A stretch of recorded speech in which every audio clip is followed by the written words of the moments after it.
Salut à tous et bienvenue dans la troisième et dernière partie de l'histoire, l'affaire du taxi de la nuit au Cameroun, les passagers fantômes. Un ancien chauffeur de Yaoundé raconte qu'un soir, en roulant vers Mélène, il aperçut un taxi jaune identique au sien. Les phares vacillaient comme des bougies et la voiture avançait de manière irrégulière. En s'approchant, il vit que le chauffeur n'avait pas de visage et que trois formes blanches étaient assises à l'arrière. Soudain, le taxi disparut au prochain croisement sans laisser de traces. Quelques jours plus tard, une cliente vécut l'expérience à l'intérieur du taxi maudit. Dès qu'elle monta, l'intérieur devint glacial et la route changea. Ce n'était plus Douala ni Yaoundé, mais une avenue sombre bordée d'arbres sans feuilles.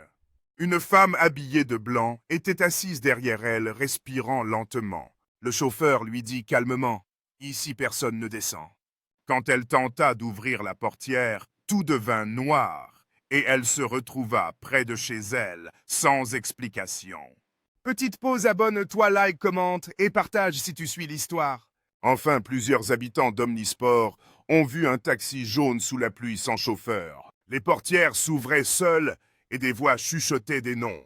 Des jeunes qui s'en approchèrent pour filmer virent le taxi démarrer, en marche arrière, avant de disparaître au tournant. Depuis, le taxi de la nuit continue de hanter les rues cherchant de nouveaux passagers et personne ne sait pourquoi ce véhicule hanté revient toujours.